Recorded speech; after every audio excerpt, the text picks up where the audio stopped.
성도 여러분 안녕하세요. 오늘 이 시간에는 이것까지 참으라 라는 제목으로 말씀을 나누겠습니다. 여러분 혹시 MZ세대에 대해 들어본 적이 있으신가요? MZ세대. 요즘 사회에서 많은 관심을 갖고 있는 세대입니다. 이 세대는 1980년대 초부터 2000년대 초에 출생한 밀레니얼 세대와 1990년 중반부터 2000년대 초반에 출생한 G세대를 통칭하는 말입니다. 이 세대는 디지털 환경에 익숙하고 최신 트렌드와 남과 다른 이색적인 경험을 추구하는 특징이 있습니다. 그런데 모든 세대가 함께 공존하는 이 사회에서 이 MZ세대를 향한 따가운 눈초리는 피할 수가 없습니다. 저도 그 세대이긴 합니다만 저를 포함해서 이 MZ세대를 한마디로 요약을 해보자면 인내심이 부족하다라고 말할 수 있습니다.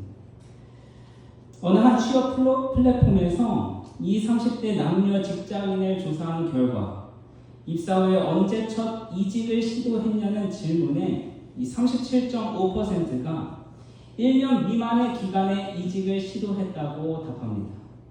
그리고 첫 이직을 결심한 이유로는 업무 과다 및 개인 생활 누리기 힘들어서 라고 말합니다. 고생을 해본 적이 없어서 조금만 부당하다는 생각이 들거나 조금만 힘들어도 그만두기 일쑤인 것입니다. 그래서 전문가들은 이러한 문제에 대한 해결 방안으로 이렇게 답했습니다. MZ세대의 퇴사를 막기 위해서는 귀를 기울이고 마음을 열고 이해해야 한다. 지금 이 세대는 우리나라 전체 인구의 30% 이상이며 기업 구성원의 60% 이상을 차지하고 있기 때문에 이제 직장에서 상사의 눈치를 보는 게 아니라 누구 눈치를 봐야 하는 것입니다. 젊은 사원들이 그만둘까 염려하여 눈치를 보게 된다는 것입니다. 이 MZ세대보다 더 아랫세대, 또 우리 어린 아이들을 보면 또 많이 다릅니다. 그런데 이 아이들의 문화를 살펴보면 그럴 수밖에 없습니다. 이 자극적이고 짤막한 영상에 익숙한 우리 아이들에게 인내심을 기대하기란 참으로 어렵습니다.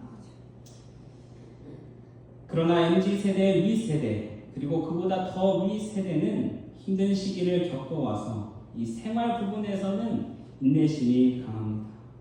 배고픔을 겪어봤고 또 살기 위해 그리고 가정을 살리기 위해서 피나는 고통도 마다하지 않고 참고 견뎌왔을 것입니다.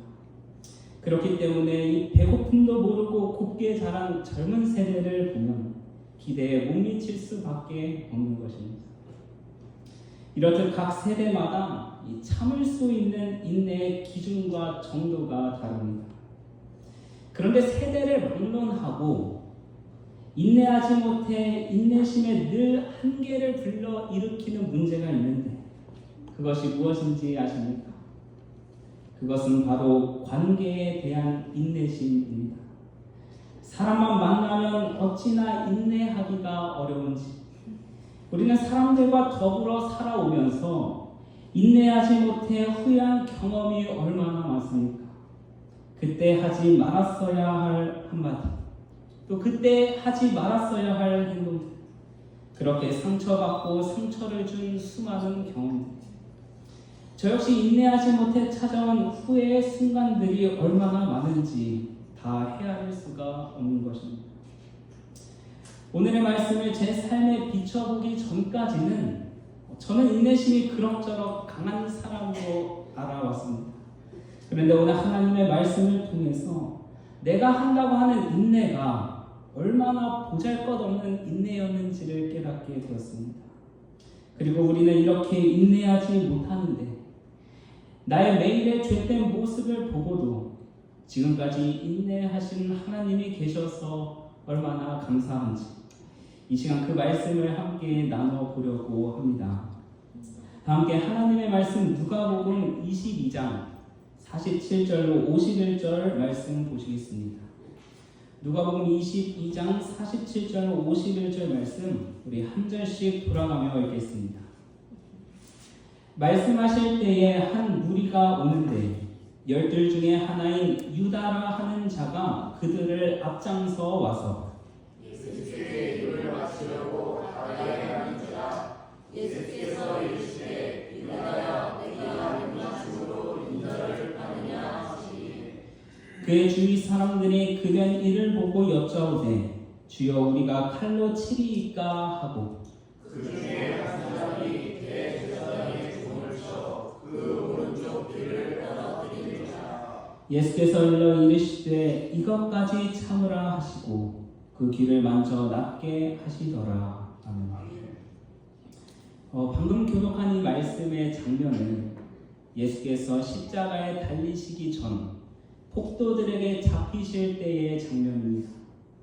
예수께서 잡히시기 전부터 잡히실 때 그리고 십자가의 희생까지의 과정은 인내의 연속이었습니다. 우리가 흔히 말하는 인내와는 비교할 수도 없는 인내였습니다. 우리는 보통 참을만 하니까 참습니다. 그러나 주께서 보이신 인내는 도저히 인내할 수 없는 인내였습니다. 예수께서 보이신 인내의 그 첫 번째는 바로 이 인류를 위한 인내입니다. 예수께서 잡히시기 전에 그분의 제자들을 감람산으로 데려가셨습니다. 그곳에 가신 이유가 무엇이었습니까? 네, 기도하시기 위함이었습니다. 십자가의 운명을 앞두고 예수께서 간절히 기도하셨습니다. 그리고 제자들에게도 기도하라고 명령하셨습니다. 예수께서 기도하시는 모습은 다음과 같았습니다. 예수께서 힘쓰고 애써 더욱 간절히 기도하시니 땀이 땅에 떨어지는 핏방울 같이 되더라. 예수께서는 땀이 피가 되도록 기도하고 계셨는데 제자들은 무엇을 하고 있었죠? 네, 자고 있었습니다. 시대의 소망에서는 당시 제자들에 대해서 다음과 같이 설명합니다. 구주께서 그들의 동정과 기도를 가장 필요로 하셨을 때 그들은 잠자고 말았다. 베드로까지 자고 있었다. 예수의 품에 의지한 일이 있었던 사랑하는 제자 요한까지도 자고 있었다. 확실히 주님을 사랑했던 요한은 깨어 있어야만 하였다. 요한은 그의 사랑하는 구주께서 극도의 슬픔에 처했을 때에 그분과 함께 열렬히 기도했어야 하였다. 구주께서는 온 밤 동안 그들의 믿음이 식어지지 않도록 제자들을 위하여 기도하셨다. 그러나 그들이 잠자고 있는 모습을 보시고 예수께서는 내가 너희들을 위해 이렇게 땀이 피가 되도록 기도하는데 너희는 자고 있느냐라고 꾸짖지 않으시고 사랑으로 인내하셨습니다. 제자들의 연약함이 예수님의 동정심을 일깨웠다. 그들의 자는 모습을 보시고 예수님은 그들을 동정하셨다는 것입니다. 우리 같으면 어떻게 하겠습니까? 인간의 연약함을 보고 동정심이 일어나기보다는 어떻게 꾸짖을까부터 생각합니다. 어떻게 하면 고쳐놓을 수 있을까? 어떻게 하면 가슴에 비수를 꽂을까? 그런데 예수께서는 어떻게 하셨습니까? 그들의 연약함을 안타깝게 여기셨다는 사실입니다. 예수께서는 배반당하여 죽임을 당할 때 그들에게 임할 시험을 그들이 견디지 못할 것을 두려워하셨다. 그분은 그들을 책망하지 않고 시험에 들지 않게 깨어있어 기도하라고 말씀하셨다. 그분은 비록 큰 고통 가운데서라도 제자들의 연약함을 용서하려고 하셨다. 예수께서는 그들의 연약함을 보고 분노하고 비난하기보다는 앞으로 있을 시험에 견디지 못할 것을 두려워하시며 그저 그들의 연약함을 용서하려고 하셨던 것입니다. 그런데 더 놀라운 사실은 예수께서 사랑하는 제자들을 위해 단 한 번만 인내하신 것이 아니라 끝까지 인내하셨다는 사실입니다. 깨어 기도하라고 하셨지만 그들은 또다시 잠들었습니다. 예수께서 3번 기도하시면서 제자들을 3번 찾아가셨지만 제자들은 3번 모두 잠들어 있었습니다. 그리고 예수께서 마지막에 제자들을 찾아가셨을 때 그들이 여전히 자는 모습을 보시고 이렇게 말씀하셨습니다. 슬픔으로 그들을 바라보면서 이제는 자고 쉬라. 보라, 때가 가까웠으니 인자가 죄인의 손에 팔리우느니라. 사랑하는 유호전원교회 성도 여러분, 여러분의 인내가 무엇이라고 생각하십니까? 참을 만큼 참으면 그것이 인내입니까? 결코 아닙니다. 제자들은 3번 다 자고 있었지만 3번 다 불쌍히 여기며 끝까지 인내하는 것이 진정한 인내인 것입니다. 또 형제들아, 너희를 권면하노니 규모 없는 자들을 권계하며 마음이 약한 자들을 안위하고 힘이 없는 자들을 붙들어 주며 모든 사람을 대하여 오래 참으라. 모든 사람에 대하여 오래 참으라. 인내심의 한계를 불러일으키는 사람이라 할지라도 끝까지 인내하라는 것입니다. 예수께서는 오늘 그런 인내를 우리에게 보여주셨습니다. 그렇게 그분께서는 제자들의 연약한 모습을 인내하시고 기도를 모두 마치시고 제자들과 함께 감람산에서 내려오시는데 인내할 수 없는 일이 또 일어나죠. 예수를 잡기 위해 가장 앞장서서 온 사람은 다름 아닌 그분의 사랑하는 제자 유다였습니다. 누가복음 22장 47절 48절 말씀 다시 한번 보겠습니다. 말씀하실 때에 한 무리가 오는데 12 중에 하나인 유다라 하는 자가 그들을 앞장서 와서 예수께 입을 맞추려고 가까이 하는지라.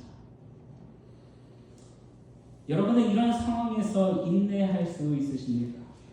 방금 제자들을 위해 기도하고 내려오셨는데 그 기도의 대상이 자신을 팔아넘기고 있는 것입니다.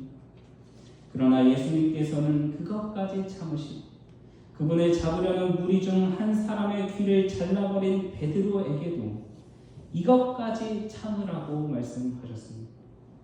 이것까지 참으라. 예수께서는 단순히 그의 행동에 대해서 인내하라고 하신 것이 아니었습니다. 예수께서 지금까지 보여주신 인내를 실천하라는 것이었습니다.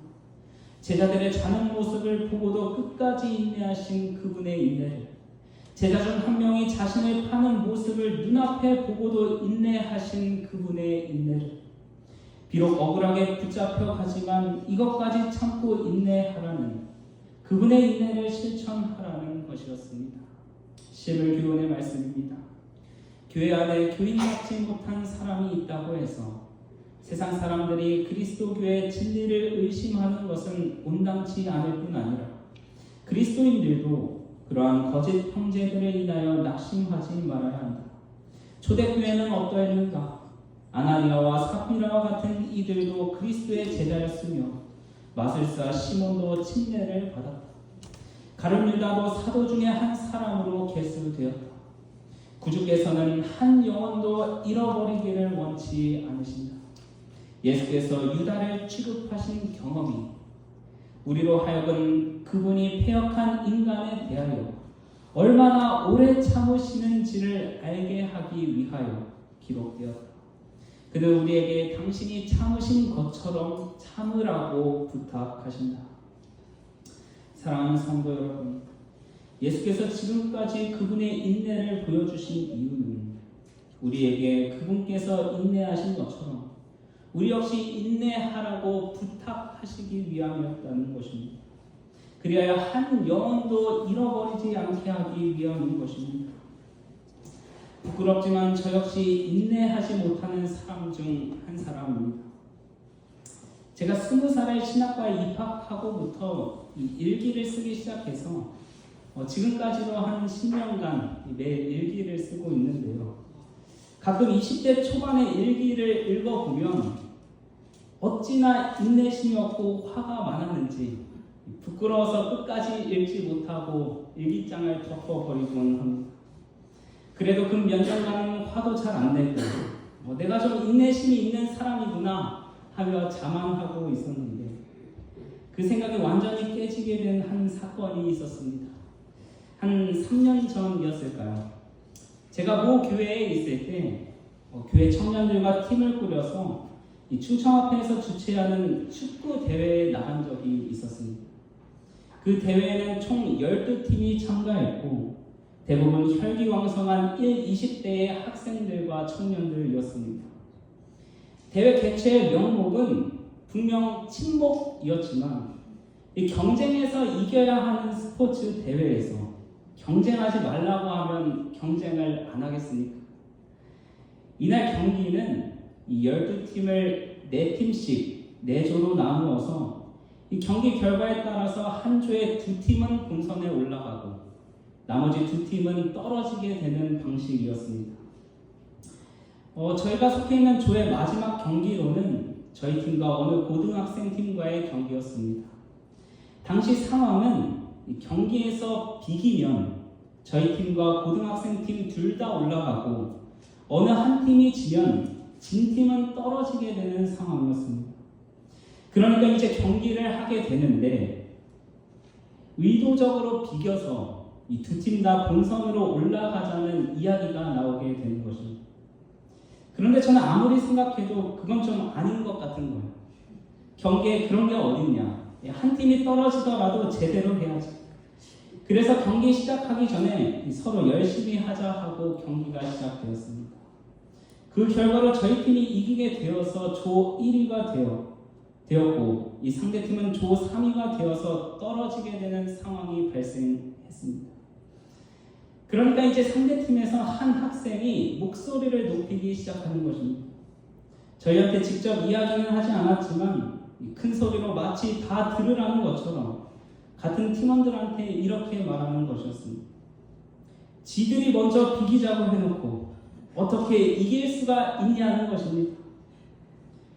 이 10살이나 어린 학생한테 지들이 하는 소리를 들으니까 가만히 듣고만 있을 수가 없더라고요. 그래서 저는 찾아가서 한 소리를 그 학생은 굽히지 않고 맞받아쳤습니다. 그 학생은 여전히 화가 나서 씩씩거리는데 다른 학생들이 죄송하다고 급하게 사과를 하고 나서야 마무리가 되었습니다. 그러고 나니 제 마음이 심하게 불편해졌습니다. 참지 못했다는 불편함. 그 당시 그래도 제가 전도사였는데 목소리를 냈다는 불편함. 그래서 그 친구를 찾아가서 사과를 하고 돌아왔습니다. 그런데 그럼에도 없어지지 않은 이 불편함. 도대체 이 찝찝한 기분은 어디에서 오는가 생각해 보게 되었습니다. 만약 내가 그때 참았다면 이 불편한 기분은 없어졌을까? 그런데 제가 그때 참았다 하더라도 그 불편한 마음은 없어지지 않았을 거라는 생각이 들었습니다. 왜 그런 생각이 들었을까요? 왜 그런 생각이 들었을까요? 제가 인내라고 생각했던 인내에는 기본적으로 이기적인 마음이 깔려 있었기 때문입니다. 우리가 하는 인내의 이유가 무엇입니까? 내가 참음으로써 괜찮은 사람으로 여겨져야 한다는 생각. 내가 참음으로써 내가 저 사람보다는 낫다고 생각하는 생각. 내가 참음으로써 단순히 불편한 마음을 갖고 있지 않겠다는 이기적인 생각에서 비롯되었다는 것입니다. 그래서 타인을 위한 인내는 없고 오직 나를 위한 인내만 있을 뿐입니다. 그래, 좀 더 마음 넓은 내가 참는다. 심지어는 무슨 말도 합니까? 그래, 더러워서 참는다. 이것은 정녕 누구를 위한 인내입니까? 상대방의 연약한 모습을 보고 그를 불쌍히 여기며 동정하는 인내가 아니라 온전히 나를 위한 인내라는 것입니다. 사랑하는 성도 여러분, 그래서 오늘 예수께서는 참는 것도 나를 위해 참는 이기적인 나를 위해 그분의 인내를 보여주셨습니다. 기도하지 못하고 끝까지 잠들어 있음에도 연약한 그들을 위해 끝까지 인내하시는 인내. 3년 반 동안 동고동락하며 사랑이 많았던 제자가 배반하며 그를 불쌍히 여기셔서 사랑으로 인내하시는 인내. 아무 잘못 없이 끌려가시면서도 이것까지 참으라고 사랑으로 권면하시는 그 인내를 우리에게 보여주셨다는 것입니다. 내가 가지고 있는 이기적인 인내도 인내라며 스스로 칭찬하는 가련한 나를 위해 예수께서는 오늘 그 이타적인 인내를 우리에게 보여주셨습니다.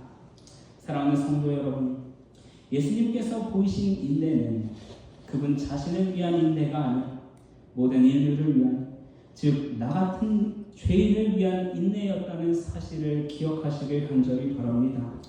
그리하여 나도 이제 나만을 위한 이기적인 인내가 아니라 한 영혼을 위한 그리스도의 인내를 실천하는 저와 여러분이 되시길 간절히 바랍니다. 예수께서 보이신 두 번째 인내는 바로 구원을 위한 인내였습니다.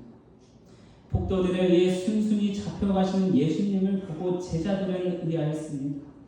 왜 예수께서는 이 위기의 순간에 그분 자신과 우리를 구원하시지 않는가? 왜 예수께서는 괴롭고 억울한 순간에도 침묵하시면서 인내하셨는가? 대제사장과 로마 병사들은 십자가에 달리신 예수를 보고 다음과 같이 조롱합니다. 내가 너를 구원하여 십자가에서 내려오라 하고, 그와 같이 대제사장들도 서기관들과 함께 희롱하며 서로 말하되 그가 남은 구원하였으되 자기는 구원할 수 없도다. 예수께서는 왜 십자가에 달리시면서까지 인내하셨을까요? 이스라엘의 왕 그리스도가 지금 십자가에서 내려와 우리가 보고 믿게 할지어다 하며 함께 십자가에 못 박힌 자들도 예수를 욕하더라. 왜 추악한 죄인들과 같은 취급을 받으면서까지, 심지어 십자가에 못 박힌 자들로부터 욕을 먹으면서까지 인내하셨는가? 폭도들을 위해 순순히 끌려가시며 그 이유를 예수께서는 다음과 같이 말씀하셨습니다. 너는 내가 내 아버지께 구하여 지금 12영 더 되는 천사를 보내시게 할 수 없는 줄로 아느냐? 내가 만일 그렇게 하면 이런 일이 있으리라 한 성경이 어떻게 이루어지리요 하시더라. 예수께서 베드로더러 이르시되 검을 집에 꽂으라. 아버지께서 주신 잔을 내가 마시지 아니하겠느냐 하시더라. 예수께서 그 고통의 순간 속에서도 인내하신 이유는 바로 아버지께서 주신 잔을 마심으로 하나님의 약속을 이루기 위함이셨습니다. 다시 말하면 나 같은 죄인을 구원하시기 위한 인내였다는 사실입니다. 그가 곤욕을 당하여 괴로울 때에도 그 입을 열지 아니하였으며 마치 도수장으로 끌려가는 어린 양과 털 깎는 자 앞에 잠잠한 양같이 그 입을 열지 아니하셨도다. 인류의 구원을 위하여 도수장으로 끌려가는 어린 양과 같이 인내하시겠다는 예언을 성취하시기 위함이었다는 사실입니다. 대제사장들이 서기관들과 함께 그가 남은 구원하였으되 자기는 구원할 수 없다고 희롱하였지만 그분께서는 자기를 구원할 수 없었던 것이 아니라 하지 않으셨던 것입니다. 인류의 구원을 위하여 자신의 구원을 참아내셨다는 사실입니다. 사랑하는 성도 여러분, 우리가 지금까지 인내라고 여겨왔던 인내가 얼마나 보잘것없는 인내였습니까? 예수께서는 오로지 인류를 위하여, 인류의 구원을 위하여 끝까지 참아오셨는데 나는 타인의 겨자씨만한 잘못도 인내하지 못하고 그것마저 인내로 여기며 살아가는 나 자신의 삶이 한없이 부끄러워지지 않습니까? 존 오토버그라는 사람은 이렇게 말합니다. 누군가에게 화를 내도 된다고 생각하는 것, 누군가를 감정의 샌드백으로 삼는다는 것은 관계를 끝내는 가장 빠른 지름길이다. 너무나 당연한 말이죠. 그런데 우리가 이 말을 반대로 생각하면 우리가 누군가의 관계 속에서 인내한다면 서로의 관계가 회복될 수 있음을 말하고 있는 것입니다. 사랑하는 성도 여러분, 그리스도께서 죽기까지 인내하심으로 나와 하나님과의 관계가 회복되었던 것처럼 우리도 그런 인내를 통하여 서로의 관계 회복을 기대해야 하지 않겠습니까? 예수께서 우리의 구원을 위하여 끝까지 참으셨던 것처럼 예수께서 목숨 다할 때까지 참으셨던 것처럼 우리 역시 목숨 다할 때까지 참는 것, 하늘 갈 때까지 참는 것, 그것이 우리의 인내가 되어야 하지 않겠습니까? 참을 만큼 참는 것이 인내가 아니라 끝까지 참는 것이 인내입니다. 참을 만한 것에 참는 게 인내가 아니라 참을 수 없는 상황에서도 참는 것이 바로 그리스도께서 실천하신 인내인 것입니다. 사랑하는 성도 여러분, 예수님의 재림이 가까이 왔습니다. 그러므로 형제들아, 주의 강림하시기까지 길이 참으라. 보라, 농부가 땅에서 나는 귀한 열매를 바라고 길이 참아 이른 비와 늦은 비를 기다리나 너희도 길이 참고 마음을 굳게 하라. 주의 강림이 가까우니라. 이제는 나만을 위한 이기적인 인내를 버리고 그리스도의 인내를 실천하여 주님 오실 때까지 모든 어려운 상황 가운데서도 끝까지 인내하여 주님 오시는 영광의 날에 인내로서 얻은 귀한 형제들과 함께 하늘에서 거하는 날을 우리 모두 함께 꿈꾸게 되시길 간절히 바라면서 말씀을 마치겠습니다.